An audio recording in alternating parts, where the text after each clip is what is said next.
The story begins with an extreme gamer named Alan, who's just finished a game that took him a grueling 3 years to complete. But instead of feeling accomplished, he's left disappointed because the whole thing was a letdown. Despite all the time and effort he poured into it, the game never truly challenged him. And what Alan really wants is something that'll push him to the brink, a game so relentlessly difficult it'd take a whole decade just to beat. He's craving a real test, not something you can brute force with enough patience. With that in mind, he jumps straight into the search for his next big challenge, and that's when he stumbles across a mysterious title that claims to never end. Under normal circumstances, a game installing itself on his computer without permission would be a huge red flag, but he's already completely hooked and doesn't bother backing out. Instead, he dives straight into the settings menu to tweak the difficulty. Wanting the experience to be as punishing as possible, he cranks the difficulty all the way up to Hell mode and chooses the untested Summoner class just to make things even more chaotic. Without reading a thing, he accepts every term and condition. Unfortunately for him, one of those clauses mentions transporting the player to another world, and before he can process it, Alan finds himself reborn as a newborn baby in the middle of the countryside. A full year passes and life as a baby turns out to be way better than Alan expected. He doesn't have to work, worry about money, or deal with responsibilities, and on top of that, the milk is more than unbelievable, and he has kind and loving parents who take good care of him. His father is named Rodin and his mother is Theresia, and they seem like a genuinely happy couple. Still, setting the game to Hell mode makes it feel like a classic tragic backstory family situation waiting to happen. One night after being put to bed, Alan raises his tiny arms and starts muttering every command phrase he knows, desperately trying to bring up a status screen. After all, even though he's supposed to be a summoner, he has no clue how summoning is actually supposed to work. Just before giving up and falling asleep, he decides to try one last time, and this time, something really does appear. Unfortunately, it scares Alan so badly that he starts screaming, causing his parents to rush into the room as soon as they hear him. With no choice, he hides the book for the moment. After checking on him and making sure everything is fine, his parents leave the room. The second they're gone, Alan pulls the book back out. Relief washes over him as he finally gets to see his stats after an entire year of trying, and they look about right for a 1-year-old summoner. All of his summoning skills are stuck at the lowest tier, but the book explains that they'll improve the more he uses them. So Alan decides to test it out right away, and from what he can tell, he's currently limited to summoning H-rank insects and beasts, which sounds ridiculously weak, so he's not expecting anything impressive at all. Right then, the book suddenly flips to the message section, and Alan realizes he's received a letter from the world's god of creation. The deity apologizes for how long it took to finish Alan's status book, explaining that the summoner class was still being developed, and it ended up taking an entire year to clear all the required approvals. Alan couldn't care less about the apology, but hearing that the summoner class was rushed at the last minute gets him excited. If it was pushed out in a hurry, then there are definitely bugs left behind for him to mess with. Fired up, he decides to test it immediately. He wants to start by summoning an insect, but he quickly runs into a problem when he realizes he has no idea how to actually activate his summoning ability. Normally, he would just check a subreddit or watch a quick tutorial, but there's no internet here, so he's stuck figuring it out by himself. After thinking it over for a few minutes, Alan finally figures out that he needs to create an insect skill card first. He gives it a shot, and it works without any issues. Now he's finally ready to summon his insect, but before he can do anything, his mother comes in to check on him again. With no other choice, Alan quickly pretends to be asleep once more. The following day, after his parents get busy with their usual work, Alan opens his grimoire and finally summons the grasshopper. The room floods with bright light, and at first he's completely taken in by how beautiful it looks. That feeling lasts about a second until a massive grasshopper flies straight into his face and he completely freaks out. After calming down, he realizes this is actually the grasshopper he summoned, so he tries giving it commands. Unfortunately, even though it's a summon, it still has the brain of a grasshopper and doesn't understand a single word he says. But on the plus side, Alan discovers that summoning it boosts his agility and endurance stats, which makes him pretty happy. Sadly, his excitement catches his mother's attention, and when she sees the giant grasshopper on the floor, she instantly squashes it, leaving Alan completely devastated. During the next few days, Alan keeps experimenting with his insect summoning, but eventually he gets bored of it and decides to move on to beast summoning instead. This time, he summons a mouse, and just like before, the book launches it straight at his face, but luckily Alan was ready for it, so it doesn't scare him as much. The mouse also comes with its own stat boost, but it's still not very smart, so having a real conversation is impossible. That said, one of its skills is called Scurry, and whenever Alan orders it to use that ability, it does so every single time. But even so, the skill itself is pretty damn useless, so Alan quickly realizes that if he wants to summon stronger and more useful creatures, he'll need to level up his summoning abilities first. Alan's grimoire reveals that he can store up to 10 summoning cards at a time, and better yet, the stat buffs from each summon stack together. So if he loads up 10 mouse cards, that's a plus 10 boost to both attack and HP. That alone already puts him well beyond your average baby. But to really break the system and go full overpowered, he's gonna need to start leveling up fast. Normally, that wouldn't be such a pain, but the genius Alan chose Hell Mode because he thought the extra difficulty would be fun. Now, gaining experience takes 100 times longer than usual, which means he's officially locked himself into a hellish grind fest. Later that day, Rodden stumbles back into the house, drenched in blood, but thankfully, none of it is his. He just helped the village guys bring down a giant boar. Alan's eyes light up with curiosity, so Rodden offers to take him to see it. Without hesitation, Alan climbs onto his dad's shoulders and they head off toward the hunting grounds. For Alan, this is the first time he's ever gotten to see the world beyond their home, and he's absolutely soaking in the new scenery. But the trip takes longer than he expected, and eventually he dozes off in Rodden's arms. When they finally reach the boar's body, Rodden gently wakes him up. Alan blinks a few times, then freezes. This boar is enormous. He can't even begin to imagine how his dad managed to help kill something that huge. Not long after, the nearby villagers notice Rodden's return and erupt into cheers, hailing him as the hero of the day. Alan turns to ask if the great boar is really that strong, and Gerda explains that it's classified as a C-rank monster. Normally it takes around 20 hunters to bring one down, so yeah, they're a pretty big deal. That little detail sticks with Alan because now he has a solid benchmark for measuring monster strength. But before he even dreams of summoning something on that level, he knows one thing for sure. He's got to buckle down and start grinding XP like crazy. After 10 relentless months of grinding, Alan finally hits level 2 as a summoner, and with it comes a pretty solid upgrade. His stats get a general boost across the board, and more importantly, he unlocks the ability to summon and fuse G-rank monsters. Hype as that is, there's a catch. Fusion costs a hefty chunk of MP, so Alan wolfs down dinner to refill some mana and rushes back to his room, only to be hit with disappointment again. His grimoire lets him know loud and clear that his max MP still isn't high enough to even attempt a fusion, so back to the grind it is. Fast forward to when Alan turns 3 and he finally gets his MP stat to a high enough level to try out his new skill. He opens the fusion section and manages to create his very first G-rank summon, a bird which he proudly names Chappie. Chappie's main ability is Voice Mimic, which lets it flawlessly copy any voice it hears, perfect for setting traps or messing with enemies. Alan also adds a frog and a mole to his squad, and the frog is pretty useless because all it does is jump up and flash like a living distraction, but the mole is way more useful because it can tear a massive hole in the ground in seconds. Compared to the H-rank summons, these new ones are way more useful, and for the first time, Alan actually feels like he's playing a proper game instead of just grinding in baby mode hell. Still, he's nowhere near strong enough to take on real threats yet. Around this time, Gerda's daughter Krina shows up looking to hang out. Her version of playing involves sparring, and unfortunately for Alan, she's absurdly strong. He even maxes out all his summon buffs to stand a chance, but she still wipes the floor with him like it's nothing, meaning the girl's on another level. By the end of the day, Alan and Krina head home, and there's a surprise waiting for him. Theresia is pregnant again. Looks like while Alan was off grinding levels, Rodden and Theresia were busy leveling up the family. With Theresia now unable to do heavy work, Alan offers to help out with the harvest.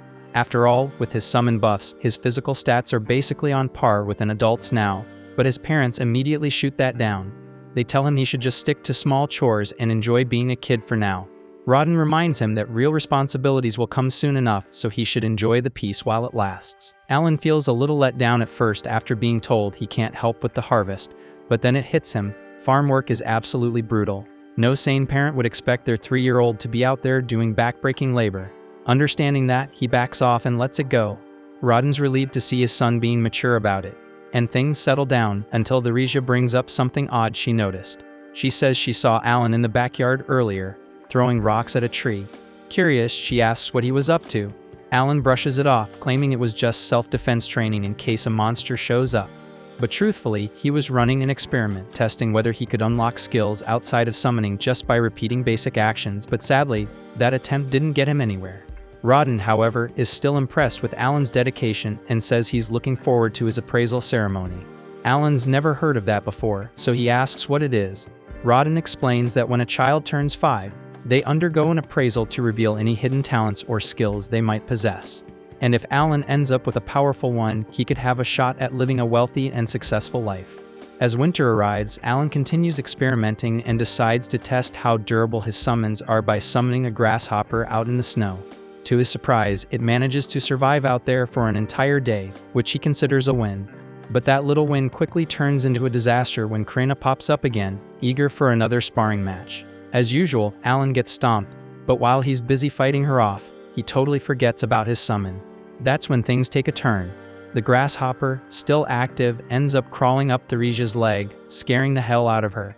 She trips and falls, dangerous enough on its own, but especially risky since she's pregnant. Rodden rushes over, and though Theresa says she's okay, it's clear the fall triggered labor. Whether they're ready or not, the baby's coming now. Rodden quickly tells Krena to go fetch her mom, and once she arrives, she helps Theresa through a rushed delivery. By sunrise, the family welcomes a brand new baby boy into the world. Everyone is filled with joy except Alan, who's left feeling conflicted.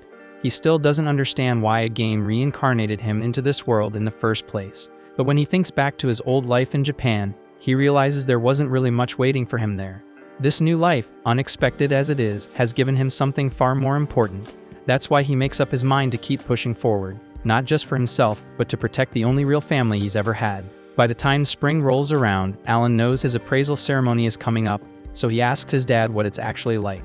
His father explains that every kid has to go through it once they hit 5 years old, and if Alan ends up with a rare or high-ranking skill, he might just land a shot at the elite path. That said, it's not going to be easy. Competition's pretty fierce this year. A whole bunch of kids are turning 5 at the same time, including Krena. They all make their way to the commoner district where the ceremony's being held. But as they get closer to the church, Alan starts noticing something weird. Most of the other kids look super polished and dressed up, while he's stuck in borderline tatters. Now that he's paying attention, he realizes he's been dressed like this since birth. If that's any indication, his family must be seriously low on the social ladder. Still, it doesn't really bother him much. When they reach the church, everyone gathers outside in front of it. A couple of priests step out, and Alan hears folks in the crowd mocking some of the poorer families. The priests aren't having it though. They shut that talk down fast, reminding everyone that divine blessings don't discriminate. Even a broke farmer's kid could be handed a legendary skill. With that, they usher the crowd inside for the actual ceremony. As Alan steps in, he notices 3 towering statues near the altar. They must represent the deities worshipped in this world. One of them is Elmia, the deity of creation. Come to think of it, Elmia is the same one who sent him that apology message about the delay in developing the summoner class. First up for appraisal is Palomas, the village chief's son. He's told to place his hand on the glowing crystal sphere to reveal his stats. Palomas obeys, and a moment later, the stone wall lights up, displaying his class as a merchant. His father looks pleased with the result, but Alan, on the other hand, was kind of expecting something more dramatic. It's basically the same function as his grimoire, except this version uses letter grades instead of numbers. The process continues as some kids walk away with impressive talents, while others don't get anything worth mentioning. A few hours pass, and now only 2 are left, Alan and Krena. Krena's turn is up, and she practically sprints over to the crystal with excitement. The second she touches it, the whole thing erupts in a blinding white glow. Her father panics for a second, thinking maybe something's gone wrong, but the priests are just frozen in shock. Turns out, the reading is legit, and Krena just unlocked the Sword Lord class, one of the most powerful titles out there. Her dad is over the moon, but Krena herself doesn't seem to grasp just how big of a deal this is. Alan isn't all that shocked by the announcement because he's been getting his ass handed to him by Krena for years now, so it kind of checks out. But now it's his turn, and the priest tells him to step up to the altar. When he lays his hand on the crystal ball, nothing happens at first, but then there's a sudden flash of light, and the damn thing blasts him backward. Rodden rushes over, making sure Alan's okay, then turns to the priest and asks what talent his son got, since reading isn't exactly his strong suit. Based on how strong the crystal reacted, he's expecting something insane, but instead the priest says that Alan has 0 talent. Alan's stunned. No way, that's right. He knows for damn sure he's got a skill, but when he looks up at the board, it confirms it. Every single stat is locked at E rank. He's convinced this whole mess is Elmia's fault for completely botching the summoner class code. Before he can spiral too hard, Rodden wraps his arms around him from behind, trying to soften the blow. He doesn't want Alan to feel crushed about not having a talent. They head home together after that, and despite what happened, nobody treats him any differently. Alan really does appreciate how his family supports him, but deep down, he knows the whole no talent thing is bullshit. His grimoire still works like normal, so he figures the E ranks have more to do with the fact that he's stuck playing on Hell mode. All the other kids are the same age as him and probably got evaluated based on their leveling potential. But in Alan's case, since it takes him literally 100 times more XP to gain a level, it makes sense that his stats are stuck in the gutter, even if his real strength is way higher than the board shows. Most folks would lost their minds over something like this, but Alan isn't some casual noob playing for fun. He lives for the brutal grind. Still, he can't shake the feeling that something's seriously off with the summoner class, especially since he saw some sketchy error code pop up at the bottom of his appraisal. He's already planning to file a mountain of complaints to the dev team over it. The following day, Alan tags along with his family to visit Krina's place, but on the way, he starts picking up on something odd. His dad's been acting off. Over at Krina's house, everyone's in the mood to party and celebrate her becoming a sword lord, but Rodden still looks like he's chewing on a lemon. Jirda flat out refuses to join the celebration until Rodden quits the attitude. At first, Alan thinks maybe his dad's just bitter that Krina got something special, but that's not like him at all. Rodden's not that petty, so whatever's eating at him, it has to be something deeper. The two of them keep going at it for another minute until Jirda finally blurts out that Rodden mentioned cutting ties between their families right before they sat down. Rodden stands by what he said, explaining that now that Krina's a sword lord, she's got a damn near guaranteed way out of this tiny backwater town. If things go well, she might even rise to nobility. And if that happens, staying connected to a broke family like Rodden's could just drag her down. Jirda fires back, shouting that he doesn't give a damn about status or any of that crap. But Rodden keeps pushing, saying he's only doing what's best for Krina. The argument heats up again, but their wives eventually step in and pull them apart before it gets worse. Alan's kind of thrown off by how chill everyone seems about the fight, so he quietly asks Jirda's wife if this kind of thing happens often. She just laughs and says yeah, it used to happen all the time, but they always made up after. Turns out, the four of them have been close since they were kids, born and raised in the same village. About 10 years back, when word first got out about building a new settlement, they all jumped in together and helped lay the foundations.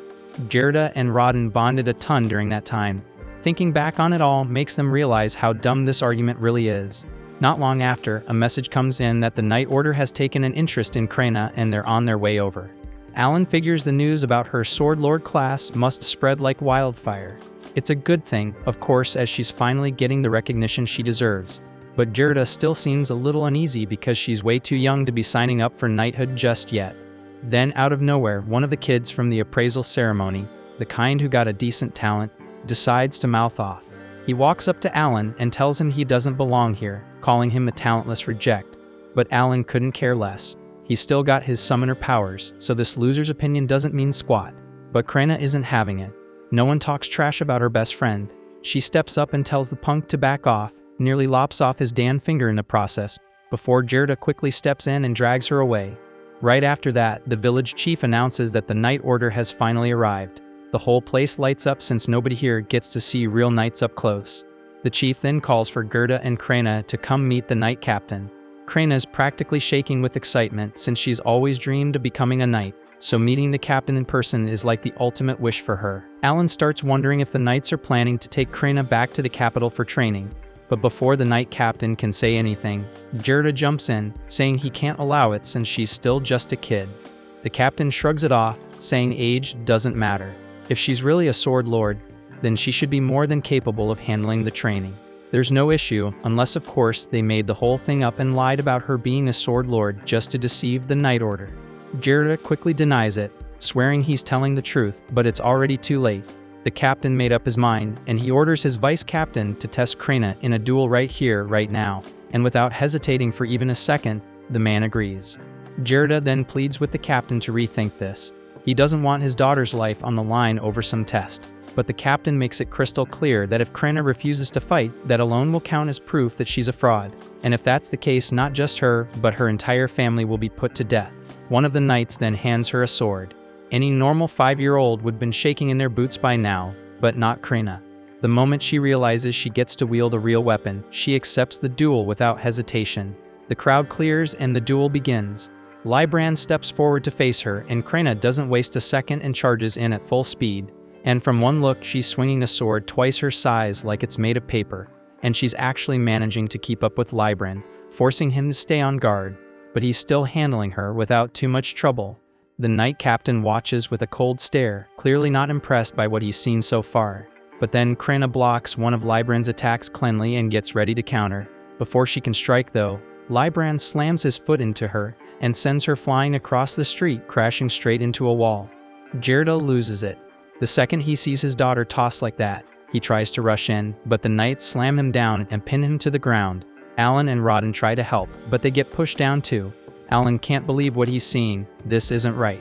Whether Krena is a sword lord or not, she's still a kid, and the guy she's fighting is a grown-ass knight with years of battle experience.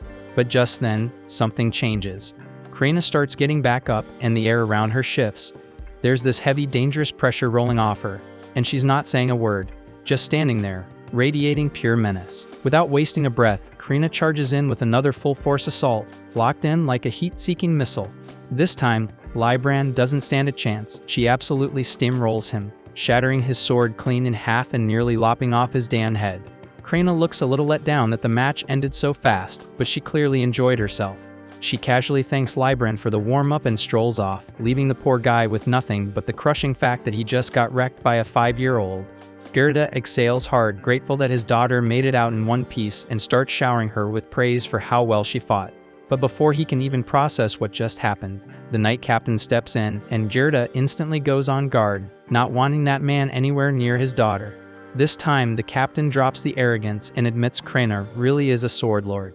He even apologizes for dragging her into the duel. He says he wants to have a proper conversation about her future, but Jirda instantly shuts him down. The captain then offers to let him bring backup to the meeting if that'll help, and after a moment of hesitation, Jirda agrees, only because it makes him feel a bit more secure. They all head to the chief's house for lunch, where Xenoph properly apologizes for the stunt he pulled earlier. He explains that he was ordered by the Baron to verify if a genuine sword lord existed in this village, and after what he just witnessed, there's no denying it. Xenoph then brings up how 3 years ago, a so-called sword saint popped up in a count's household. But that instantly raises red flags for Alan because in the game's system, sword saints are only born from common backgrounds, not noble blood, so that one must have been a total fraud. Turns out that fake ended up serving the royal family, but couldn't live up to the hype. Once they rechecked him, they realized he was just a regular swordsman faking his rank, and after several nobles were caught bluffing their way up the ranks, the kingdom enforced a zero-tolerance policy on forged talent reports. That said, Xenoph genuinely apologizes again for putting Krena through such a rough ordeal. He reassures Gerda that no one's trying to rip her away from him. Instead, they want her to stay home and keep training as usual. And if she chooses to, once she turns 12, she'll have the option to enter the Knight Academy. After 2 relentless years of non-stop effort, Alan finally unlocks the 3rd tier of his grimoire, and he's absolutely fired up. With this new upgrade, his summoning abilities take a massive leap, so he can now power up his creatures even further and command up to 30 F-rank summons at once. His buff stacking game just hit a whole new level, so he's itching to try it out, but dinner's already on the table, so he heads back inside. As for his family, things at home are changing fast. His kid brother just turned 2, and their mom's expecting again, so another child will be joining the family soon. While his parents are tossing around baby names, Alan randomly gets a divine message from Elmia, the deity of creation, and ends up blurting the name out loud without thinking. His folks instantly assume he's suggesting they name the baby after a deity, which is totally off limits in this world. Alan can't explain the real reason, so he quickly changes the topic and mentions how Rodden's old scars seem to have faded completely. Rodden casually says it's because he cleared a divine trial earlier that day while wrestling a wild boar. Alan's never heard of that before, so he asks for details, and Rodden explains that sometimes after a tough battle, your body feels totally renewed and your wounds heal instantly. Alan figures it must be what happens when someone levels up in this world. Rodden's a beast of a fighter, so it makes sense if he levels up a lot. Alan, on the other hand, might have a level 3 grimoire, but his body's still stuck at level 1 since he hasn't fought a single monster yet. If he wants to grow stronger, he's got to jump into real combat. That's easier said than done though. He's not allowed to leave the village without permission. The only real way around that rule is by joining a hunting party, but the moment he brings it up, his dad shuts it down right away. He refuses to let Alan risk his life like that. Later that night, when the whole house is asleep, Alan opens his grimoire to check out the message from Elmia. He already has a pretty good guess what it's about. He sent a heated complaint after that appraisal ceremony fiasco. Turns out, Elmia apologizes for the glitch that made him look talentless during the test. It's fixed now, so next time he's appraised, his summoner class should appear properly. The deity also explains that Alan's stats show as E rank because he picked Hell mode, but in reality, he's way stronger than that. And to fix it, they've added a special stat section just for Alan. Alan scans through his updated stat sheet, and to his surprise, it's way better than he expected. He's packing several S and A rank stats, right on par with what Krenna had gotten, so he feels like all those long hours of grinding are finally paying off. Satisfied with the results, he moves on to the fun part, testing out his new powers. First up is that enhanced skill. He pulls out a grasshopper card, activates the ability, and watches as the stat boost kicks in. The buff clearly powers up the grasshopper itself, but Alan quickly notices that it doesn't boost the buffs he receives through the summon. Still curious, he decides to call out the creature just to see the changes in real time, and as soon as it spawns, it gives off a faint glow for a few seconds. Definitely looks enhanced, but outside of that, not much else seems different.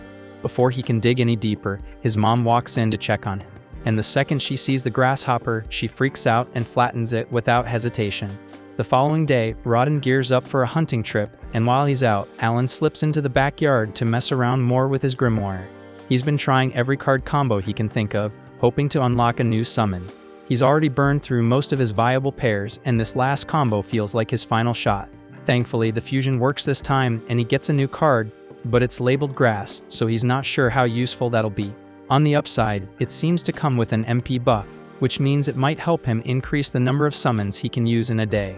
Curious, Alan summons the grass card, and to his utter confusion, an apple creature pops out.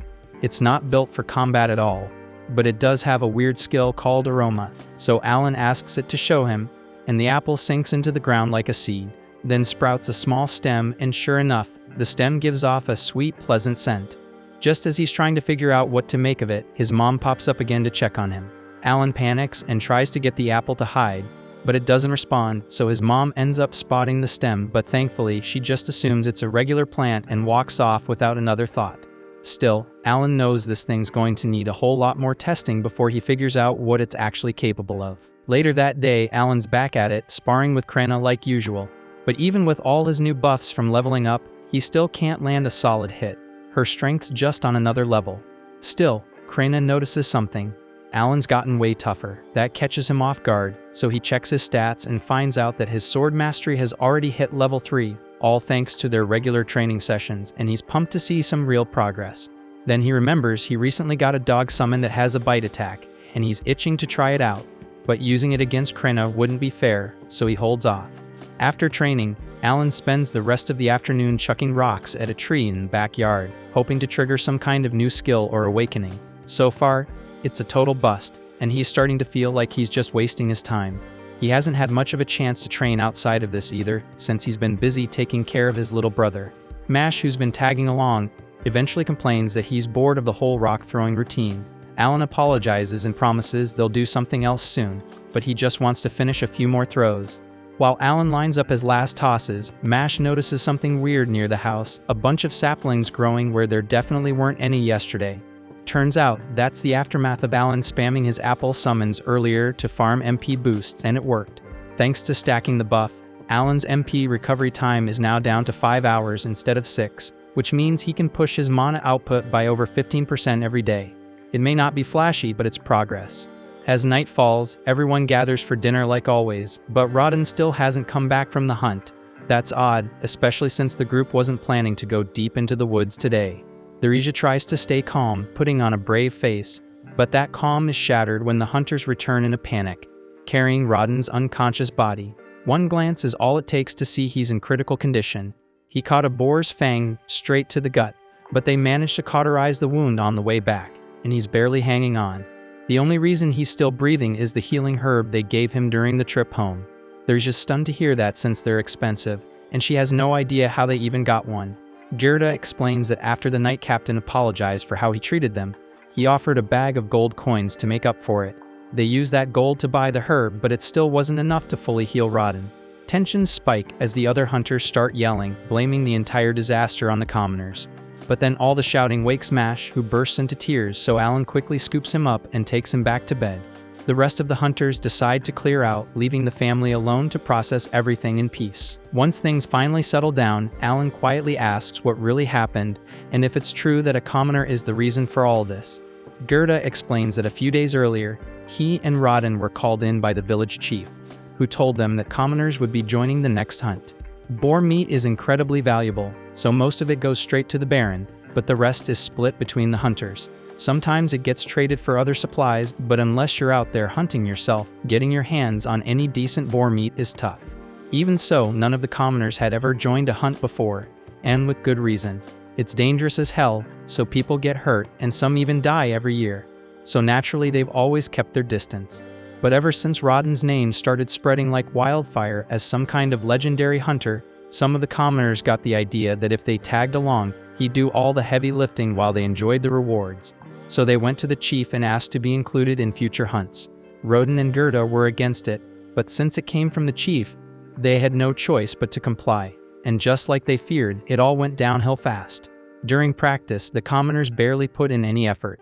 And when the actual hunt began, the second they locked eyes with a real boar, they panicked and dropped their weapons and bolted. Their cowardice shattered the entire formation, and to make matters worse, one of them tripped while running, right in the boar's path. Rodden instinctively rushed in to shield him and took a tusk to the gut for it. The rest of the group managed to kill the boar eventually, but the damage was done. Gerda promises to bring over Rodden's share of the meat tomorrow, but beyond that, there's not much else he can offer. Alan just sits there, feeling completely useless. All this time, he'd been obsessed with powering himself up and never once thought about helping the people who actually needed him. By the following day, Rodden finally regains consciousness, and everyone is beyond relieved that he pulled through. But even with Rodden awake, Alan can't shake the weight pressing down on him. Up till now, he'd been treating this like some kind of RPG game. But for everyone else here, this is life, it's real, and it's harsh. And surviving each day takes everything they've got, so the least he can do is use the power he's been given to ease their burden, even a little. Not long after, Gerda shows up again, bringing Rodden's share of the meat just like he promised.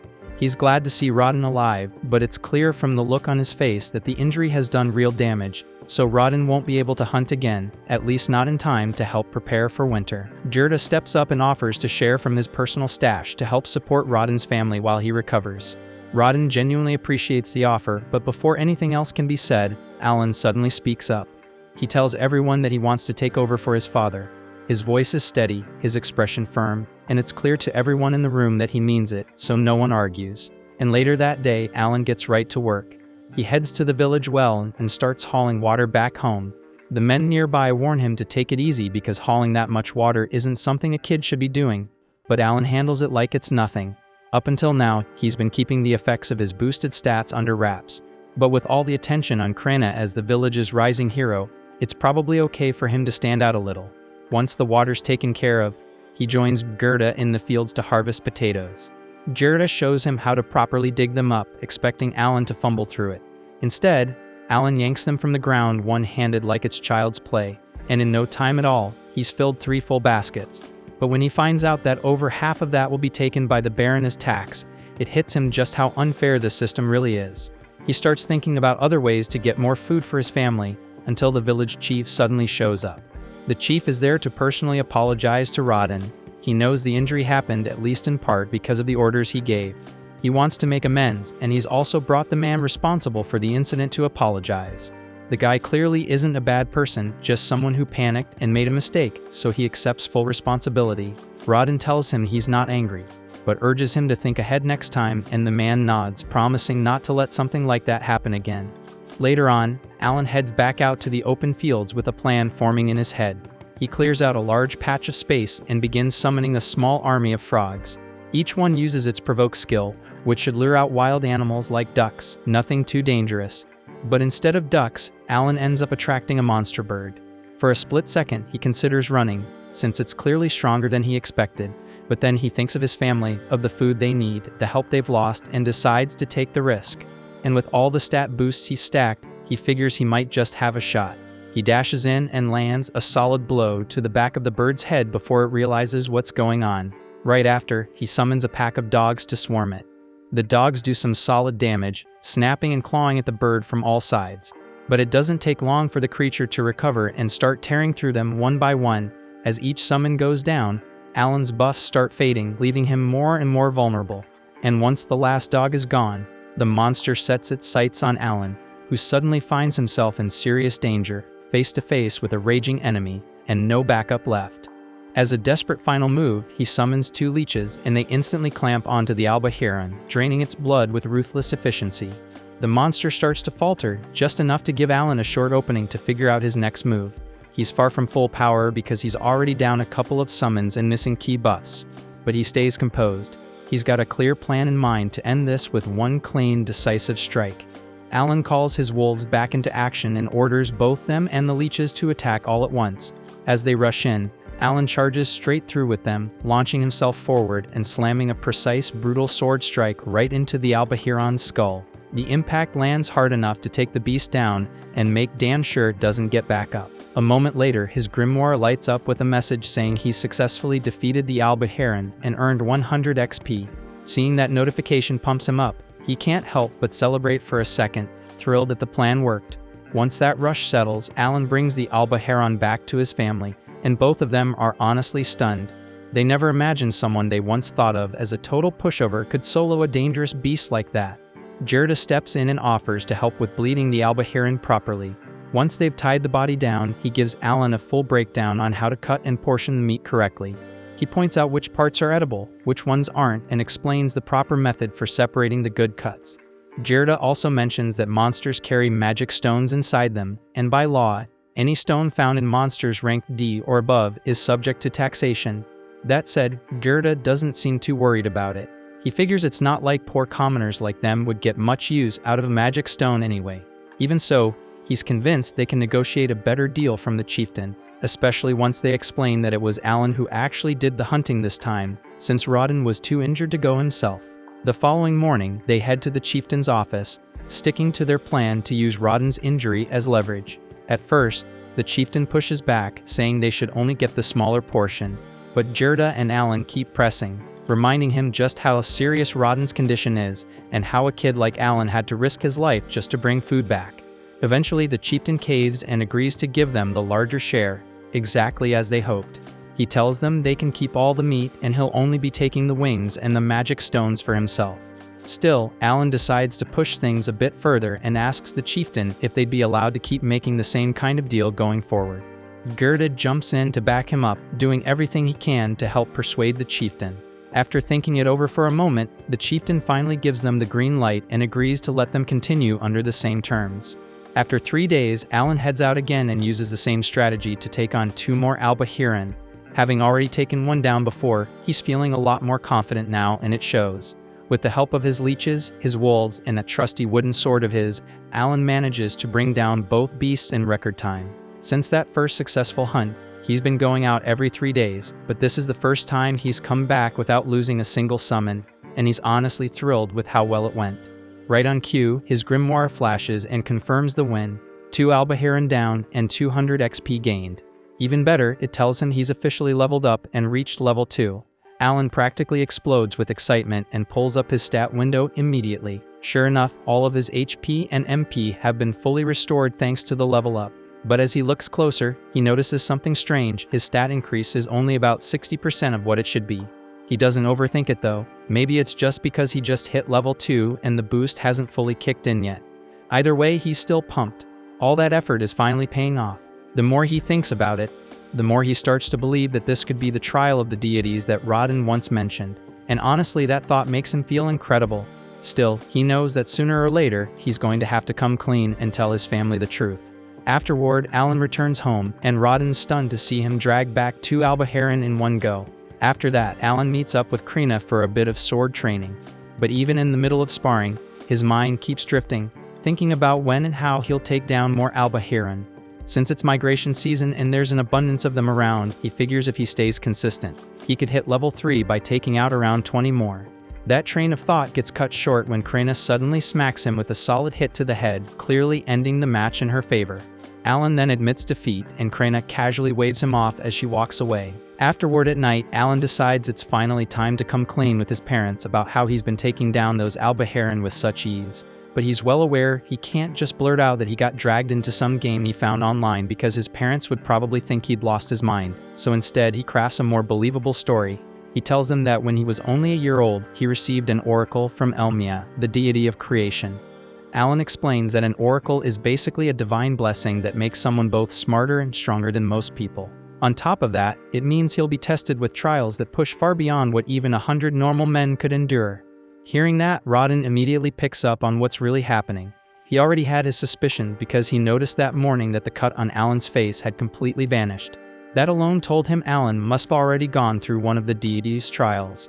But the Regia is still trying to make sense of it all, especially since Alan's appraisal results last year said he had no talent whatsoever. That's when Alan adds another layer to the story. He claims he received a second oracle from Lord Elmia just a few months ago. He explains that his appraisal came out low because the process couldn't account for how slowly his trials would develop. On top of that, he says the system couldn't recognize his talent at the time because it was too new to be properly evaluated. Rodden is floored because it means Alan really does have a talent after all. When he asks what that talent is, Alan says he doesn't actually know. The oracle didn't give him the full answer. It hurts him to lie about it, but he knows he can't tell the truth. Revealing that he's a summoner who can control monsters would freak people out, and there's no way he can say anything about being reborn either. In the end, the Regia pulls Alan into a hug, calling him brave and incredible, especially for someone so young to be carrying all this on his shoulders. Rodden then asks what Alan wants to do going forward, and Alan tells him that for now, he just wants to prove he's worthy by completing every trial. Rodden's proud of that answer, but he also reminds Alan not to be afraid to lean on others when things get tough. Alan thanks them both for being so understanding and for backing him no matter what. Rodden finishes by saying that it's probably best to keep all of this under wraps for now. If the wrong people start thinking he's a fake prophet, things could get ugly fast. But the only one they'll let in on the truth is Gerda, since he never stops hyping up Krena as a future sword lord. Rodden figures it's finally his turn to brag about how awesome his own kid is too. By the time winter rolls around, Alan pulls out one of the stored albahirons and begins butchering it piece by piece. Once that's done, he heads into town with Gerda to trade the meat for supplies. Gerda's already caught wind of the big news that Alan is being chosen and tested by Lord Elmia, and honestly, he's not the least bit shocked. He always had a gut feeling there was something different about that kid. As they travel together, the two of them chat along the way. At one point, Alan brings up the topic of the difference between commoners and serfs. Gerda explains that it mostly comes down to status and taxation.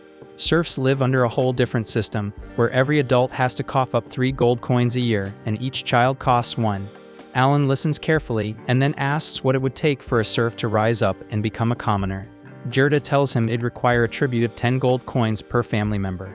He also mentions there are whispers about a certain baron occasionally granting commoner status as a reward, but those are just rumors, and no one knows if they're true. Hearing all this, Alan quickly does the math. With his mother expecting another child, that would make them a family of 5, meaning they'd need 50 gold coins to earn their way out of serfdom. Alan spends the rest of the day working trades with Gerda and slowly starts to get a solid feel for how the barter system works. By the time they head back, he's carrying a fat bundle of firewood on his back. Realizing he now has a decent grasp on how town trading operates, he starts thinking about ways to run some market research next time he comes in. When Alan returns to trade on his own, he takes a much more methodical approach. He carefully tracks the barter and market value of every item he sees, recording all of it so he can use that info later. Eventually, he steps into an herbal shop and asks the merchant if there's any kind of medicine that can restore MP. The shopkeeper immediately says no, those kinds of items are way too pricey for their store to keep in stock.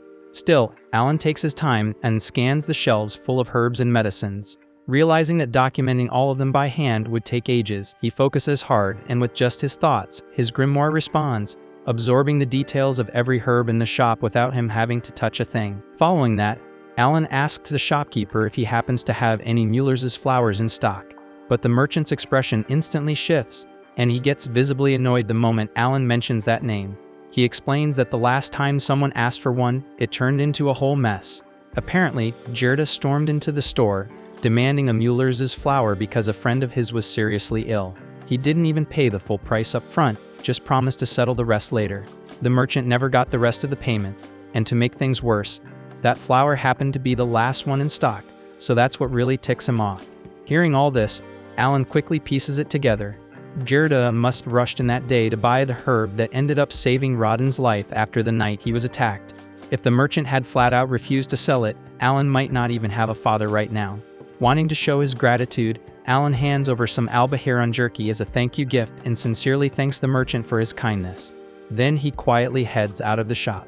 While walking through town, Alan finds himself checking out a few weapon displays when he suddenly bumps into a familiar face, the same kid from the appraisal ceremony with the axe talent, Dogra, and standing beside him is the chieftain's son Pelmos. Alan knows Dogra is nothing but trouble, so he tries to mind his business and slip away.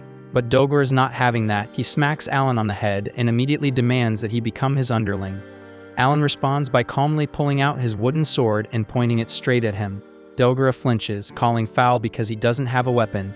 Alan shrugs and tells him he's fine with a fair fight. Dogra can go grab whatever weapon he wants, and Alan will wait. Dogra runs off and returns soon after with a sword, then charges straight at Alan. But Alan dodges with ease, deflecting every swing. Dogra's strikes are heavy, which makes sense for someone with an axe talent, but even with all that muscle, he's got nothing on Krina.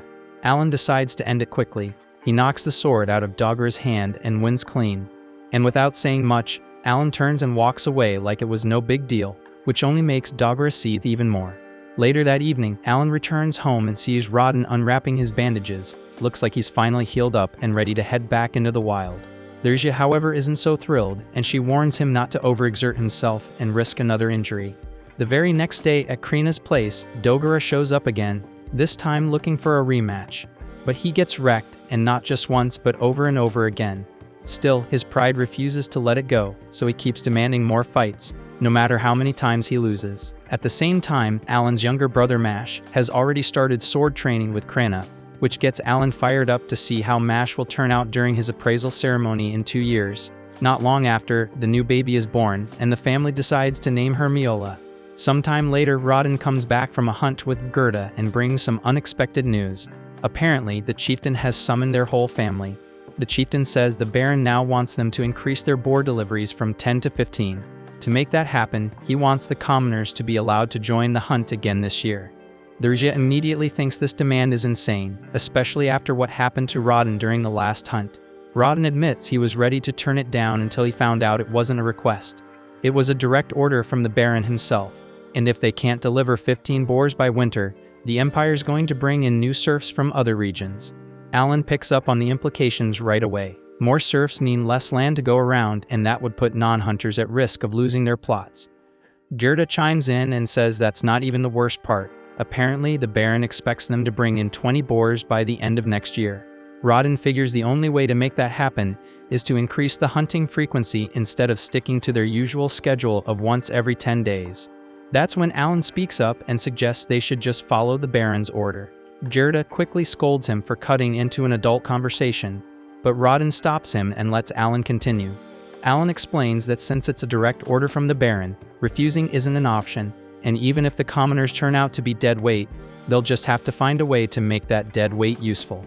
Alan says that based on his experience with games, turning underpowered characters into something valuable is kind of his thing. He tells them to trust him and let him handle it. After all, he was blessed with Elmia's wisdom, and if anyone can come up with a working strategy, it's him. The following morning, Alan and Rodden link up with a group of commoners who will be joining them on the boar hunt. When they spot Alan, most of them are shocked to see such a young kid tagging along. Rodden quickly explains that they'll all be following his hunting method, and Alan is just there to observe and pick up experience. Alan politely assures everyone that he won't be a burden and bows to show his gratitude for letting him tag along. Even though part of him wishes he could be more involved, he knows that the real priority is helping train the newcomers. His focus is on giving them enough field experience so that they can help with future hunts because he doesn't want anyone getting seriously hurt like his dad did during last year's boar incident. One of the men quietly approaches Rodden and apologizes for the injury he caused him the year before. Rodden brushes it off with a smile, telling him not to worry about it. Instead, he reminds the group to keep their eyes on today's hunt and leave the past behind. With that, the forest gate creaks open, and the team starts their approach. As they step into the woods, Alan suddenly realizes that this is the first time in 7 years, since becoming a serf, that he's ever stepped outside the village. It feels like a small but meaningful step forward, so maybe it's the beginning of a path that leads to freeing his family from this life. What thrills him most, though, is the idea of catching a glimpse of the legendary White Dragon Mountains.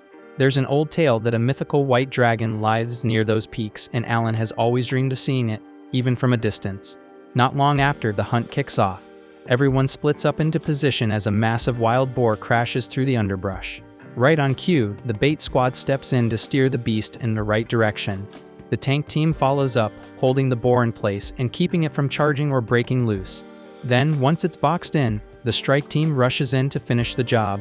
Alan watches everything unfold with sharp focus, realizing this is the same formation and approach his father and the veterans have been using for over a decade. The coordination, the timing, it's a well-oiled system.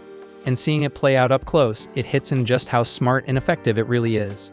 After the boar is finally taken down, the group of commoners can't help but feel a wave of pride rush over them. To them, pulling off a successful hunt like this feels like passing a divine trial. It's proof of their growth and teamwork. Alan figures that since the boar was classified as a C-rank monster, they probably racked up a solid amount of experience points. Curious, he opens his grimoire to check his own stats.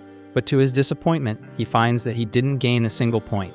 Thinking it through, he realizes that makes sense. He didn't actually fight, just watched everything from the sidelines.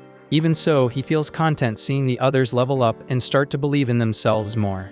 Once things settle down, Alan strikes up a casual chat with a few of the villagers. The topic shifts to monster meat, and they start swapping stories about the tastiest creatures they've ever carved up. One of the men, clearly a fan of monster cooking, offers to help Alan butcher any beast he brings in. Alan takes note and quickly decides to take him up on that. He leads the man over to his stash of albaharen and asks if he can handle the butchering. Of course, the guy isn't planning to work for free, so Alan lays out a deal. For every albahone the man processes, Alan will hand over 2 full packs of meat as payment. The offer is surprisingly generous, and the man agrees right away without a second thought. Alan's got a clear reason for this arrangement. He's still hustling to save up 50 gold coins to buy his family out of serfdom. If he hired a pro butcher, it would cost him a small fortune. But with this trade, he gets the job done right without wasting his precious coins. Soon after, the hunt kicks back into gear. This time, they shake things up and decide to break into smaller units instead of sticking together. The new setup lets them cover more ground and bag twice as many boars in half the time. Even so, something keeps nagging at Alan. He still doesn't get why the Baron is pushing so hard to harvest more boars this year than ever before. But orders are orders. And when the Baron speaks, nobody really has the freedom to question it. Out of nowhere, one of the boars charges straight at them. Gerda doesn't waste a second and jumps into action, slamming the beast head-on with a crushing blow that instantly takes it down. He then calls out to the rookie hunters, urging them to step in and finish the job. They do just that, and once again they're filled with pride for pulling off another successful hunt. The previous time, Alan didn't see any changes to his stats, but this time is a totally different story. He checks his status screen and is hit with a wave of joy because his stats have gone up, and he's officially reached level 3. After thinking it over, he figures out how it happened. The trick was simple, but it worked. As long as one of his summoned creatures makes physical contact with the enemy before it dies, the system counts him as part of the fight. Right before the boar went down, Alan summoned Denka, and the boar ended up stepping on him, making contact. That tiny moment was enough for Alan to earn experience, though it came at a cost. Denka was killed in the process, and as Denka's spirit drifts upward, Alan quietly apologizes, but deep down, he knows it was worth it. After 3 months, Alan and Krena are invited to the chieftain's home to celebrate the new year. After the visit, they head back to their own place to properly enjoy the holiday. The table is packed with food, and Gerda and his wife drop by to join the fun. Everyone digs in, laughing and enjoying the cozy vibe.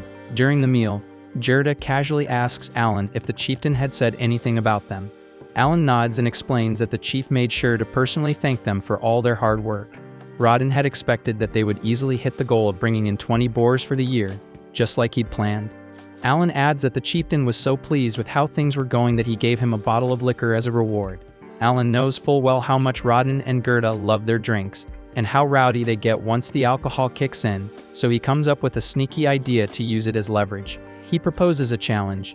If he wins, he gets to officially join the next hunt, weapon in hand, and fight like one of the team. But if Rodden and Gerda win, the bottle's all theirs. As soon as Alan lays out the rules, it hits them that they've already walked straight into his trap. But it's too late to back out now. Their craving for the liquor is stronger than their caution, so they agree to go along with it anyway. They ask what kind of contest he has in mind.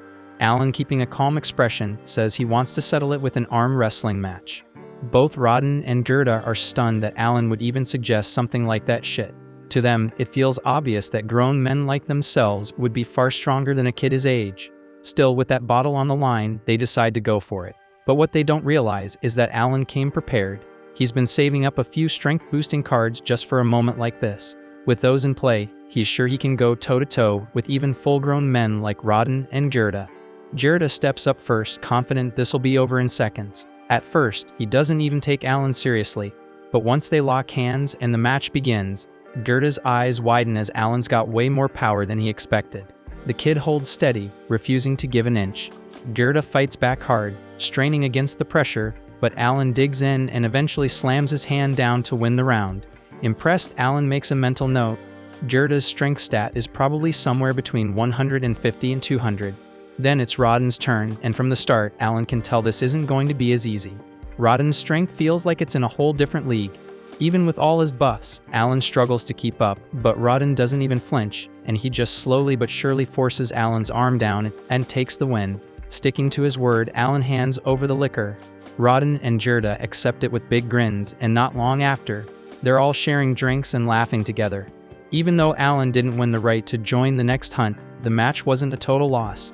He gained something just as valuable, a better understanding of where he stands. Now he knows Gerda's power is likely around D rank, while Rodden is closer to C rank. Rodden then tells him that unless he can beat him in a contest of strength, there's no way he's letting Alan join the boar hunts. But instead of getting discouraged, Alan takes it as motivation. He's more fired up than ever to train harder and prove himself.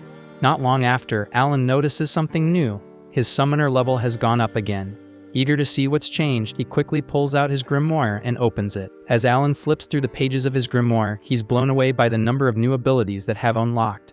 But one skill in particular grabs his full attention. It's the ability to view E-rank cards anytime he wants. Alan immediately realizes how insanely valuable this is. With constant access to these cards, he's confident his strength will climb faster than ever. In fact, he's already thinking about taking on Rodden again, and this time he might actually have a shot at winning. But as he continues scanning the pages, something unusual catches his eye.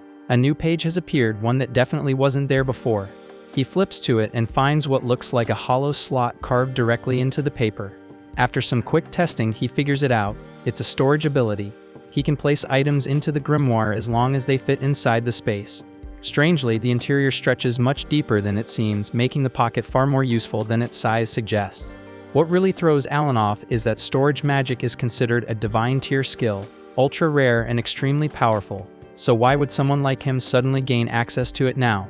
The timing doesn't feel random. It's almost like someone or something wanted him to receive it at this exact moment. The following day, Alan sets out to test his new E-rank summoning ability. He pulls out a magic stone and activates the skill. The first creature he summons is an insect, a radiant butterfly with dazzling wings that shimmer in the light. It's harmless, but its magical aura is unmistakable. Curious, he summons again. This time, a saber-toothed tiger materializes. Alan instinctively backs up the moment he sees it. With its huge fangs and powerful frame, the beast looks terrifying. But after watching it for a while, Alan realizes it's completely tame and not a threat. Slowly, he gets used to its presence and decides to name it Tama, officially welcoming the tiger as a new member of his growing team. After that, Alan tries to fuse two of his summons together, but quickly runs into a problem. Each fusion consumes a magic stone, and that single discovery changes everything. If he wants to keep evolving his summons and pushing his strength forward, he'll need a constant stockpile of magic stones. And the only way he knows to get them is by killing horned rabbits. At night, Alan brings up the magic stone issue with his father. To his disappointment, Rodden breaks the bad news that horned rabbits won't be showing up anytime soon. A defensive trench was dug around the village not long ago, cutting off the monster's usual routes in.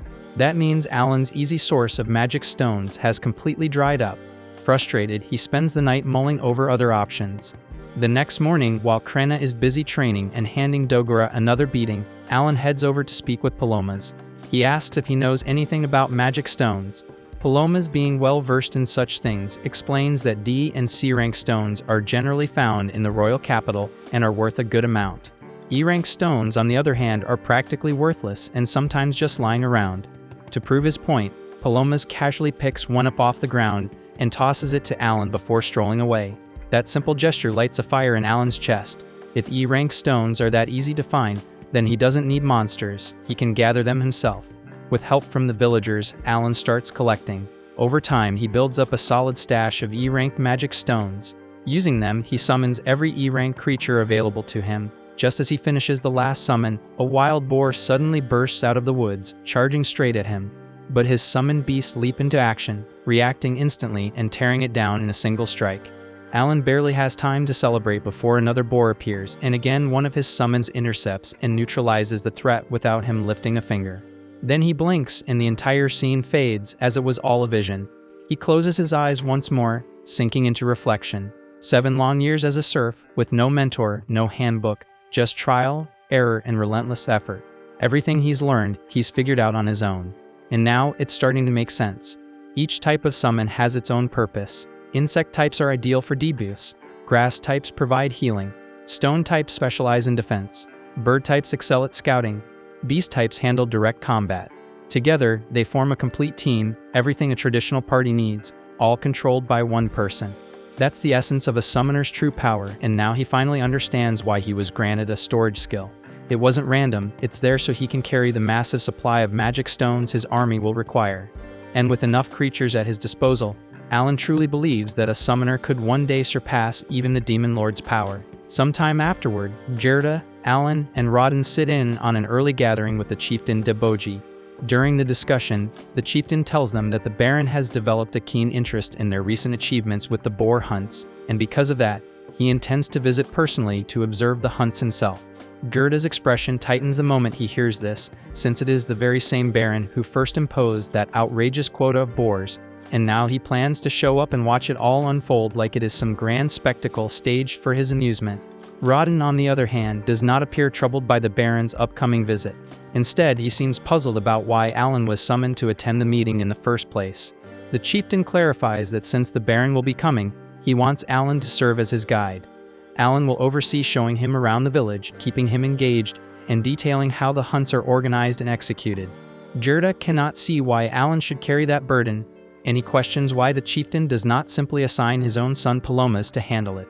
The chieftain responds by saying that Palomas is not the ideal candidate for such a duty. He has been told that it was Alan's sharp thinking that fueled the recent triumph in the boar hunts, and for that reason, he considers Alan perfectly suited for the role. He then turns directly to Alan and asks whether he is prepared to accept it. Alan pauses to reflect. He understands that earning the Baron's personal favor means little to him. What truly drives him is liberating his family from serfdom. If he keeps hunting boars the old-fashioned way, it would take a full decade to accumulate enough merit to elevate their standing to commoners. Yet he also recalls that titles and status can sometimes be granted outright by the Baron as a form of reward, so holding on to that slim but real opportunity, Alan agrees to take on the position as the Baron's guide. Several days later, Baron Granvelle arrives in the settlement accompanied by his daughter Cecile. They are escorted by Xenoth, and that evening the chieftain greets them with sincere hospitality, and before long they all head inside to dine together. After a brief exchange of pleasantries, Baron Granvelle raises the matter of the boar hunt. He offers his apologies to the chieftain for the abrupt and demanding request for so many boars. He admits that he is aware the quota is harsh, but he was compelled to enforce it because the directive came straight from the king. The chieftain replies that he comprehends the circumstances and harbors no ill will over the matter. As the meal begins, everyone remarks on how flavorful the dishes are. Cecil in particular shows genuine curiosity and asks what type of meat they are enjoying. Alan courteously answers that it is albaharan meat from a fresh catch he secured just the previous day. He then uses the moment to formally present himself as the Baron's guide for the duration of the visit and states that it is a true privilege to be of service. The Baron studies Alan's refined behavior and naturally assumes he must be Deboji's son. Deboji promptly corrects that assumption, explaining that Alan is actually Rodden's son and that Rodden is regarded as one of the most skilled boar hunters in the entire village. The name Rodden instantly clicks in Xenoph's mind, and he recalls both the man and his son from their earlier meeting. But the Baron shows no sign of recognition, so he asks if Rodden had once served among the knights. Deboji answers plainly that Rodden and his household are serfs. The moment those words leave his mouth, Cecile's mood shifts. She sharply questions why someone like Alan was even permitted to share the same chamber as them. Baron Granvelle immediately rebukes her, and in a firm tone, he instructs her that she must never address or regard serfs as though they were beasts. Realizing she has overstepped, Cecile lowers her head and offers an apology to her father at once. Even so, the correction does not soften her attitude, and she keeps casting cold glances at Alan. She remains silent, yet her displeasure is written all over her face. Moving past the tension, Xenoph focuses on Alan and remarks that he expects him to clarify how the hunt will unfold the following morning. He notes that capturing 20 boars is an aggressive objective. He further states that if the burden proves too heavy for the serfs, the knights will intervene and assume control. Cecil then declares that she intends to participate in the hunt as well, and says that she wishes to witness a boar up close with her own eyes. Hearing Xenoph's comment, Alan understands that Xenoph still questions the serf's capability. Keeping his composure, Alan responds that 20 boars are hardly a challenge for them. He confidently assures them that the target will be reached without issue, and tomorrow's hunt will stand as undeniable evidence of their competence. The next morning, they proceed into the forest where the operation is planned. Alan, together with Baron Granvelle and his party, takes a seat atop a tall wooden platform constructed well above the ground. And from that vantage point, they are able to observe everything safely and clearly. Before long, the hunters step forward and ready themselves. A few of them sprint into the trees wearing lightweight gear fashioned from boar horns and hides. The tactic is meant to provoke the animals into revealing themselves. The familiar scent and silhouette trigger a reaction, and one boar bursts out from the woods in a furious charge. The defensive unit reacts instantly. They close in with heavy reinforced shields, forming a tight enclosure that restricts the creature's movement. The beast thrashes and pushes, but it cannot breach the wall. Then the assault team advances. Spears drive in from different directions, striking with deliberate precision and steady control to wear it down. And after several calculated thrusts, Rodden steps in and ends it cleanly, plunging his spear deep into the boar's throat. The Baron observes closely, and his expression clearly shows approval.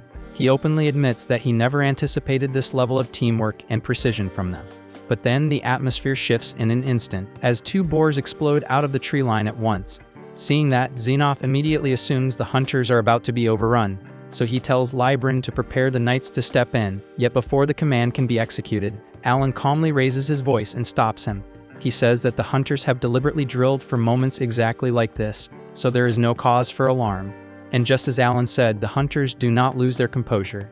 They swiftly split into two units and replicate the same tactic with discipline and sharp coordination. Each team encircles a boar, locks it down, and attacks in perfect rhythm. And in a matter of seconds, both beasts are brought down cleanly.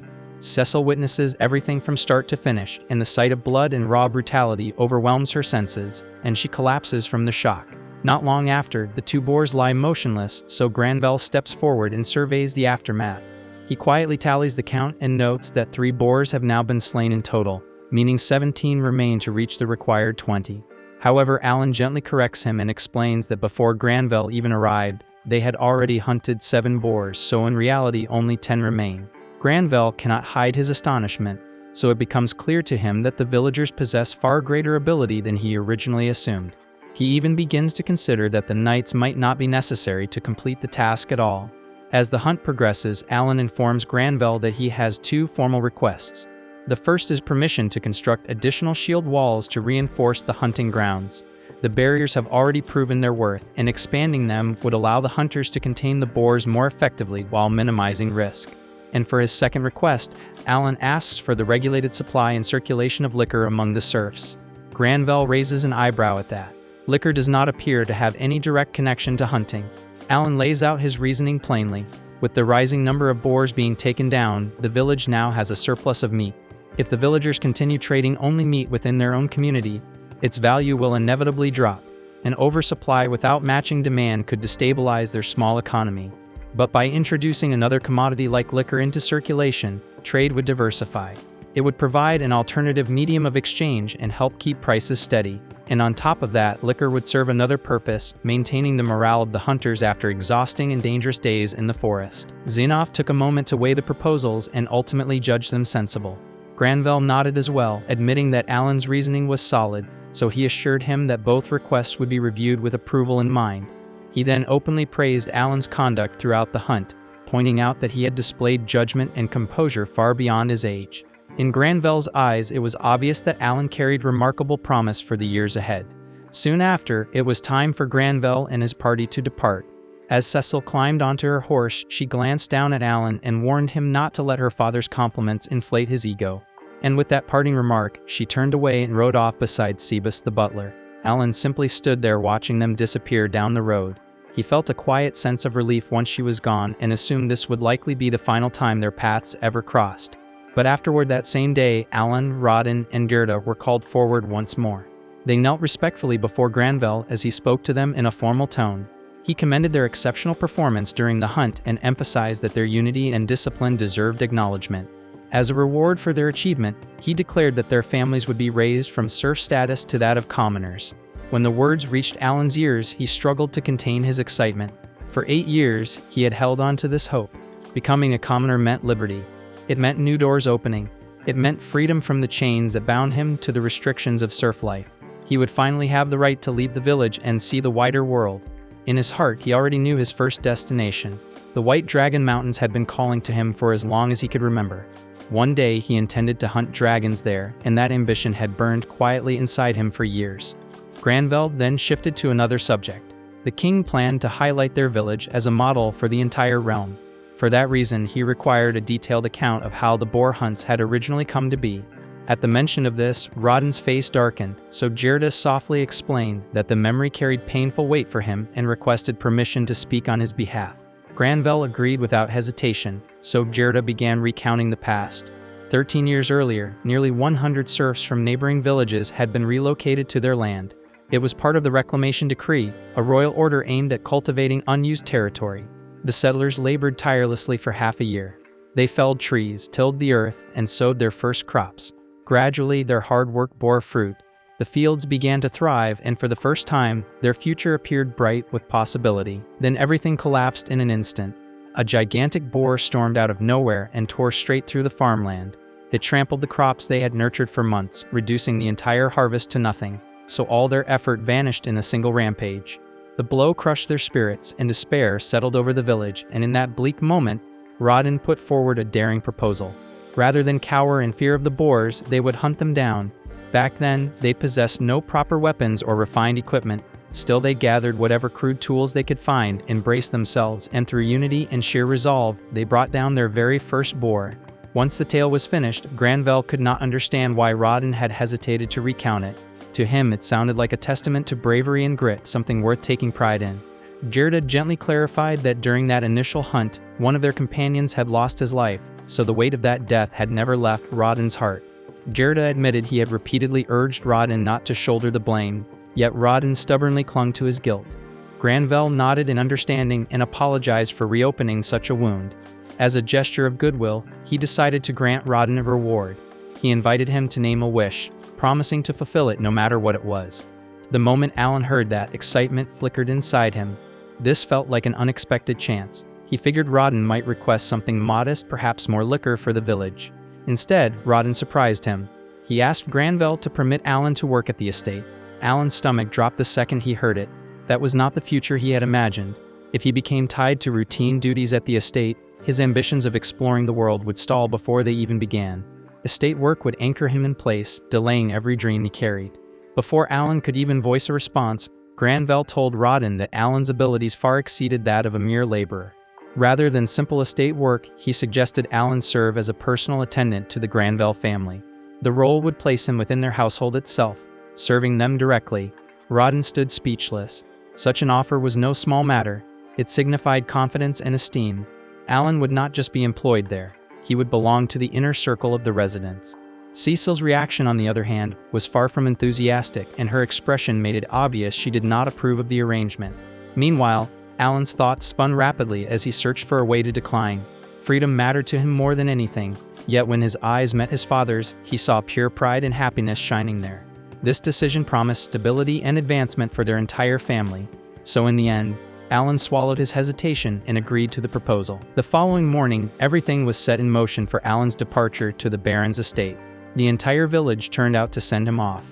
The mood was heavy, especially for his younger brother Mash, and he didn't even try to hold it together, cried openly, and admitted he was going to miss him like hell. His little sister Myola was still too young to grasp what this meant, so she just stood there quietly, watching with wide, calm eyes. Krena felt it too, and didn't try to hide that his leaving hit her hard.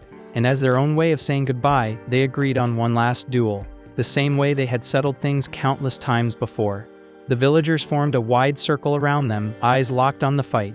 As the exchange continued, murmurs began spreading through the crowd. Something was different. Alan was gradually taking control. Usually, Krena dominated these matches and came out on top. This time, though, the tide was shifting, and the reason was something Alan had kept secret. He had spent 20 magic stones to create a hawk, and that crafted familiar had sharpened his speed and reflexes dramatically. He moved cleaner, quicker, and more exact than ever. And with that edge, he managed not just to keep up with Krena, but to outpace her. When it ended, Alan stood as the winner. Still, he didn't accept it outright. He called it a draw, and told her they would finish it properly next time. Krena smiled at that, clearly eased by his choice of words. Afterward, Dogor walked up to him without much talk. He simply placed a dagger into Alan's hand as a farewell gift. He didn't say what he was feeling, but it was obvious enough. He avoided looking him in the eye and turned away almost immediately after handing it over. Then there was nothing left but the actual goodbye. The whole village gathered once more as Alan walked beside his parents toward the gates. They reminded him that he was diligent and talented, but warned him not to overwork himself. They told him to lean on others when necessary and to watch over his own well-being. When they reached the entrance, the farewell was short. No dramatic speeches, no drawn-out tears. Everything that mattered was already clear in their faces. Alan then climbed into the Baron's carriage, and as the wheels began rolling and the village started shrinking behind him, he turned for one final look.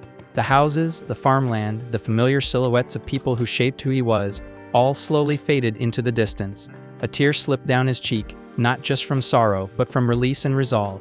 He knew this wasn't an ending, it was simply the beginning of something greater.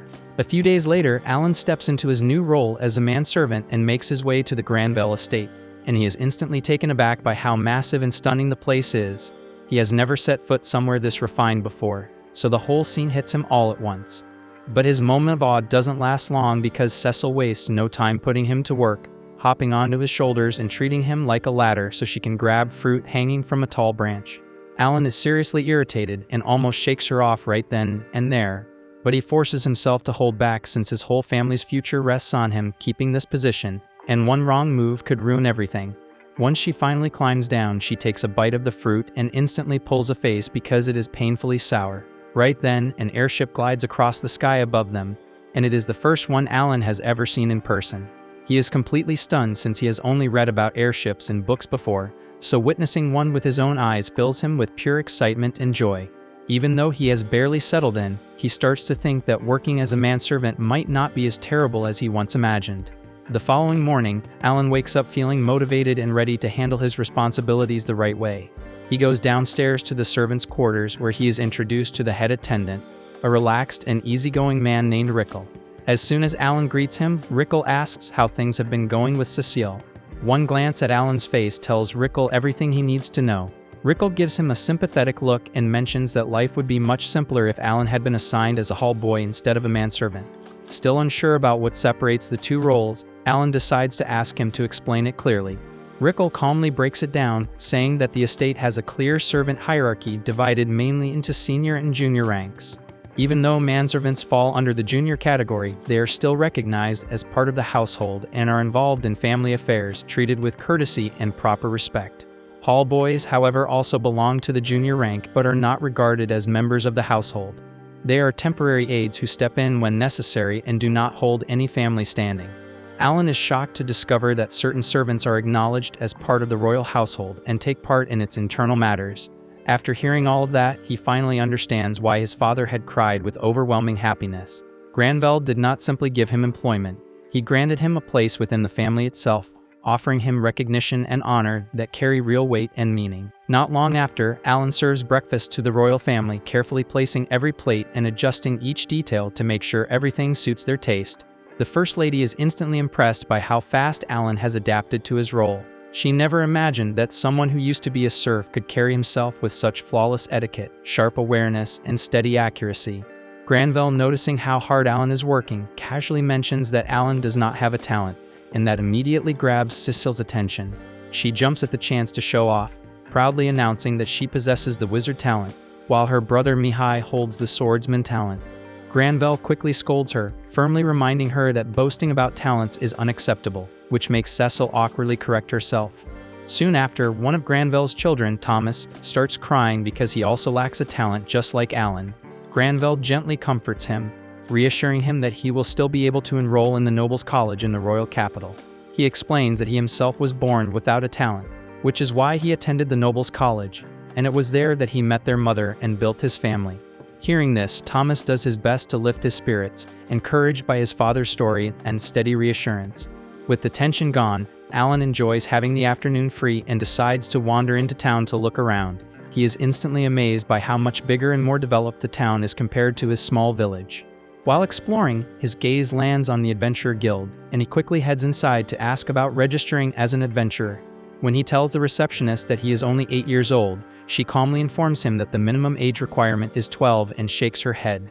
Refusing to let that crush his ambition, Alan decides that this will not stop him from chasing his monster hunting goals. He walks over to the notice board and begins gathering information about the monsters nearby, studying the postings closely and paying attention to which creatures appear often, including rumors about the legendary white dragon. As Alan carefully scans the board, an adventurer named Raven walks up and bluntly tells him to leave, insisting that this is no place for a kid to hang around. Alan nearly steps away but then realizes this is the perfect chance to learn from someone with real field experience. With a few smart questions and subtle tricks, he manages to draw out valuable details about the monsters listed, including their abilities, behavior patterns, and weaknesses. Just as he wraps up, Raven's teammates show up, making it clear that Alan should get going. He leaves with a quiet sense of satisfaction, confident that he has gathered exactly what he needs to move forward with his next objective. The following day, Alan makes his way to the town gates to head outside, but one of the guards stops him before he can pass. Without hesitation, he shows his servant pass, and once the guard recognizes its authority, he immediately steps aside and swings the gate open. After walking a fair distance, Alan realizes with slight frustration that he has not encountered a single monster. So he decides he will have to actively hunt them down. Acting fast, he summons 5 hawks and sends them soaring out to scout the surrounding area for any trace of monsters. Before long, one of the hawks returns, signaling that it has found something. Following the hawk's direction, Alan soon spots a small band of goblins. He wastes no time and summons 5 saber-toothed tigers, which surge forward and tear through the goblins effortlessly. Alan even lands the finishing strike on one of them by throwing a rock, bursting into laughter at his small but satisfying victory. Wiping out the group rewards him with 1000 XP, and he feels thrilled by how smoothly things are going. He then gathers the magic stones left behind and stores them carefully before ordering the hawks to resume their search for more prey. Not long after, the hawks locate another goblin group, and Alan uses the rest of his summons to eliminate them cleanly. One after another, the monsters fall, and by sunset, Alan has accumulated over 16,000 XP.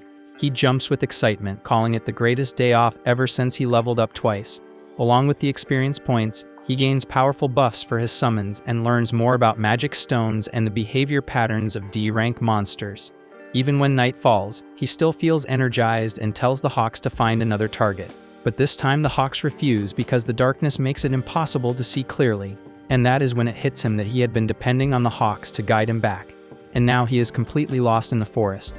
But after struggling for a while, he finally manages to find his way home. Roughly a month later, he visits one of the blacksmith shops in town to buy iron balls for hunting. He pays 60 silver coins in total, feeling proud that he has already reached level 12 in such a short time. After spending the day walking around town, Alan eventually returns to the estate and finds Sebas waiting for him. Sebas informs him that Granvelle wants to see him. Alan heads to Granvelle's office, where Granvelle praises him for his flawless work as a servant. Yet he also expresses concern about how Alan spends his days off, pointing out that he always leaves at dawn and does not return until nightfall. Alan gets why they're uneasy about it, so he chooses to lay everything out straight. He tells them he's been spending his spare hours tracking and taking down monsters. Hunting is basically in his veins since he's the son of a boar hunter, and that honestly earns Granvelle's respect. He had thought Alan was just wasting his breaks fooling around, so this surprises him in a good way. To make things official, they agree that every piece of meat Alan brings back will be purchased for 1 silver coin. Alan can barely hide his excitement, realizing he can chase what he loves and get paid for it at the same time. After 6 months, Alan is once again deep in the forest, getting ready to clear out more goblins like he always does. Out of nowhere, his hawks dive down toward him, clearly restless and more on edge than usual.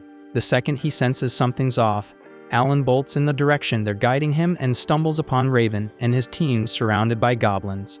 Raven is already gravely wounded, barely hanging on, while Rita and Milsey struggle to keep the attackers at bay. Alan studies the scene for a moment and figures summoning his creatures in front of them would only create panic, so he decides to handle it himself this time. He and Rita sync up smoothly, striking in rhythm and cutting down the remaining goblins together. For Alan, the fight feels almost too easy now. He has grown far stronger, with both his strength and agility surpassing 300, making D-rank monsters little more than warm-up targets. Once the goblins are down, Raven's condition still looks critical, and Alan knows there's no time to hesitate. He pulls out a healing flower and presses it against Raven's wounds.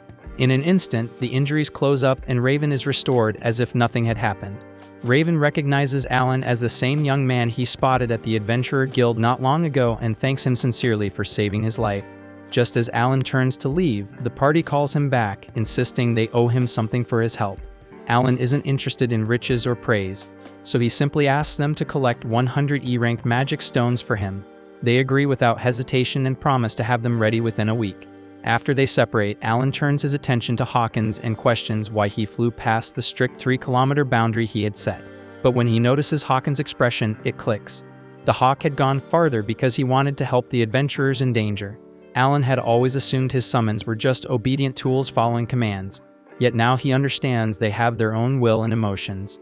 Realizing that, he gently pats Hawkins on the head and apologizes for snapping earlier, making it clear he never meant to come down on him so hard. Hawkins accepts it and the connection between them feels deeper than before. With everything settled, Alan goes right back to his role as a manservant, once again tolerating Lady Cecil, using him as a human step stool so she can reach a jar of jam from the highest shelf. He handles it without complaint, continuing to juggle his life of service and adventure with the same steady commitment he always shows. Sometime later, the family sits down for lunch, and Xenoph can't hide how impressed he is by how delicious everything tastes. Cecil beams with pride, explaining that the dish was prepared using some of the horned rabbits Alan caught himself. Xenoph praises Alan's ability, though he says it's only natural for the son of a seasoned warrior like Rodin to have that kind of talent. He also brings up that Krina Village successfully fulfilled the annual quota of 20 boars, and Alan is pleased to hear it, even though he never once doubted they'd manage to get it done. Out of nowhere, Thomas wonders aloud why they haven't eaten any boar meat if the quota was completed, especially since it used to be the star of their winter meals, yet they haven't tasted it at all this year. Alan is taken aback by that, but he figures the king must have been the one who ordered the increased quota, meaning all the meat was likely shipped straight to the capital. Then Thomas casually asks Alan if he could hunt a white deer for their next lunch, which immediately causes everyone else to shout at him for making such a ridiculous request. After all, bringing down a white deer is no simple task. Still, to everyone's disbelief, Alan agrees without a second thought. He's been itching for something more exciting lately, and if a white deer is around C rank, then it shouldn't be much trouble for him. The following morning, Alan ventures into the forest, and after carving out a deep pit in the snow, he dashes off to search for a white deer. When he finally finds one, he summons 4 frogs to serve as bait. Activating their provoke skills, the frogs quickly draw the deer's focus, making it charge straight at them. Just before impact, Alan dismisses the frogs and instantly resummons them somewhere else. He repeats this trick several times, steadily guiding the deer exactly where he wants it. In the end, the deer rushes forward and drops straight into the trap he prepared. And now that it's stuck, finishing it off is effortless. About an hour later, chaos breaks out at the mansion when a massive white deer suddenly appears at the front gate. The servants panic and prepare to strike, but just before they move, they hear a voice coming from underneath the beast. A second later, Alan crawls out from beneath it. Taking it down had been simple, and the kill rewarded him with over 2,000 XP, but dragging the huge thing all the way back alone was a serious hassle. He tells the servants to fetch Thomas since he hunted this deer specifically for him. Soon after, the whole family rushes outside to see the commotion, and Granville is stunned that Alan actually succeeded. Thomas is overjoyed at the thought of enjoying venison for New Year's, while the rest of the family is still trying to process what just happened. Granville can't help but question whether Alan is truly talentless because there's no way an ordinary 8-year-old should be able to defeat a C-rank monster solo. With that in mind, he decides Alan needs to be evaluated again as soon as he can. A short time later, Alan is summoned to a meeting with Cebus, where he's told that he's being elevated to the position of huntsman. With this new role, Alan will be responsible for supplying the household with game and standing guard if monsters ever threaten the estate. In return, he'll be paid 100 silver coins each month, which is double what he earns right now. On paper, it sounds like a sweet deal, but Alan quickly realizes what's really going on. They're trying to avoid paying the full market value for any powerful beasts he brings down. That deer alone was worth more than 100 silver, and handing him a fixed wage is far cheaper than paying for every monster individually. Alan doesn't care too much about missing out on the extra profit as long as he's free to hunt whenever he feels like it, but just as he's about to head out and get started, Seba stops him. He reminds Alan that he still has his regular responsibilities as Cecil's attendant, meaning he's only permitted to hunt once a week. The news hits hard, and Alan can't hide his disappointment, but complaining would only make him look bad, so he swallows it and accepts the arrangement. Not long after, Alan accompanies Cecil to the harbor to welcome Mihai, who is finally returning home from the academy for a visit. It's the first time Alan has ever seen an airship up close, and he can't help being fascinated by the way it operates. Cecil, on the other hand, couldn't care less about the mechanics, and the moment Mihai steps off, she rushes forward and throws her arms around him, excitedly telling him how much she missed him.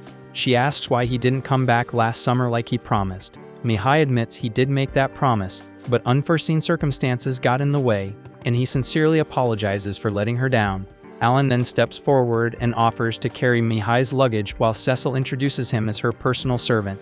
Mihai comes across as kind and perceptive, and after a single glance at Alan, he recognizes his potential and says so openly.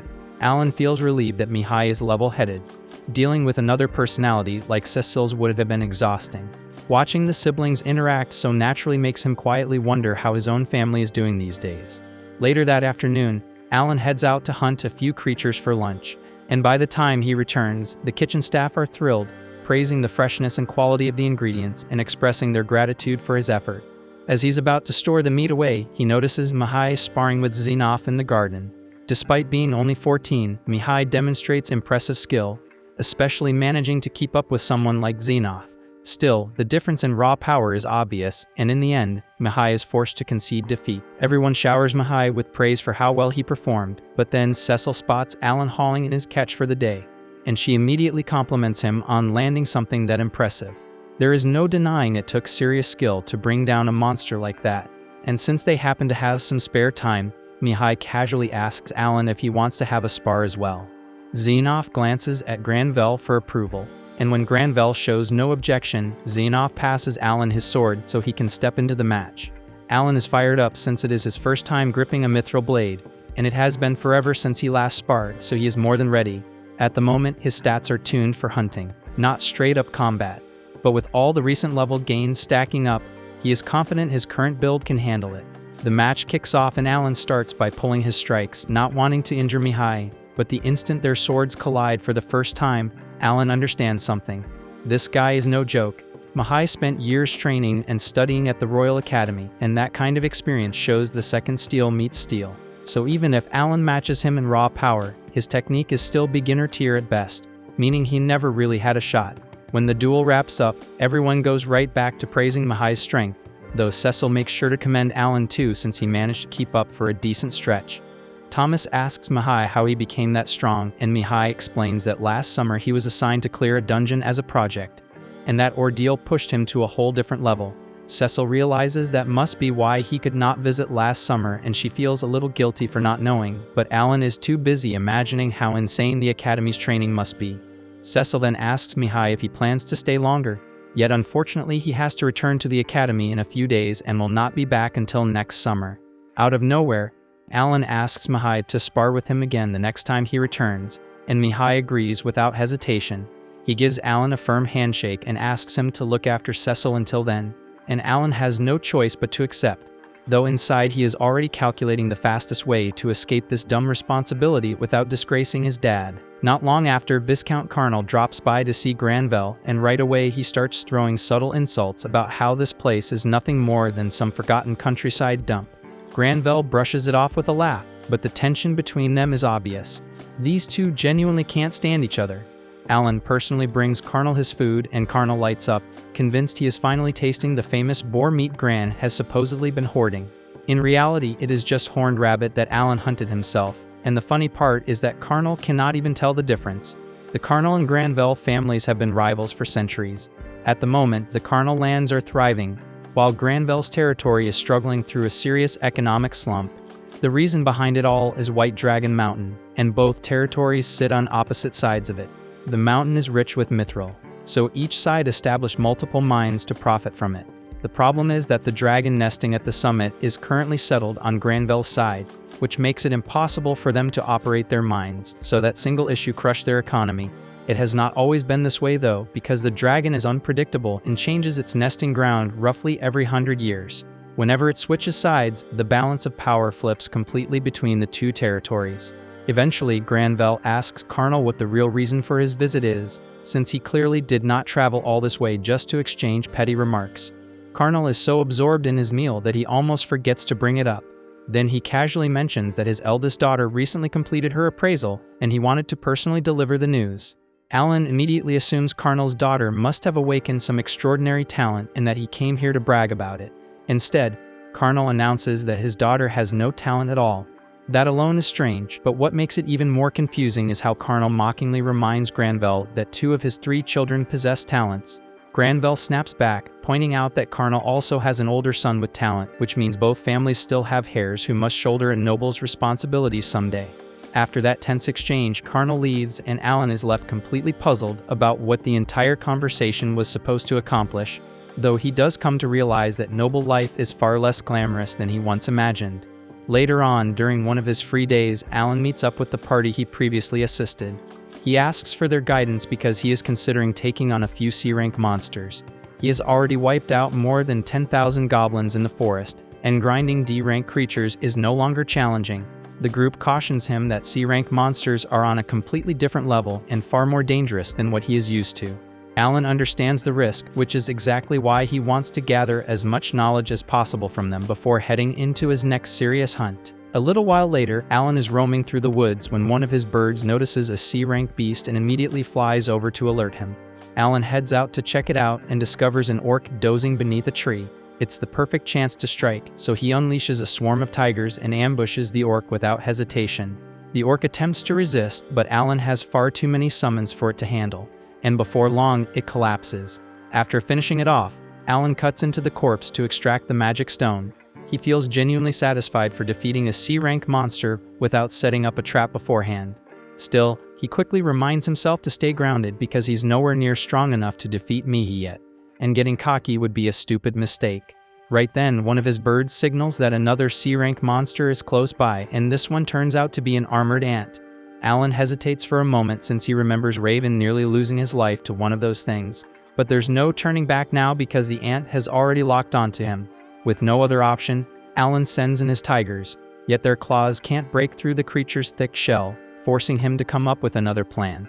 He decides to use his butterfly summons to try and put it to sleep.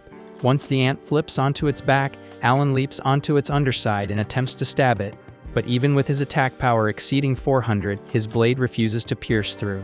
The ant begins to stir and Alan panics, repeatedly driving his knife down until he finally cracks the armor and puts it down for good. He's relieved it's over, though it bothers him that despite both being C-rank, the ant demanded far more effort than the orc because it's nearly resistant to physical damage. He can't help but think that magic might have made the fight easier. And then it hits him that his intelligence stat is incredibly high, which means maybe he could actually cast spells. To test that theory, he asks Cecil if he can sit in on her magic lesson. During class, he questions the instructor about whether he has the potential to use magic.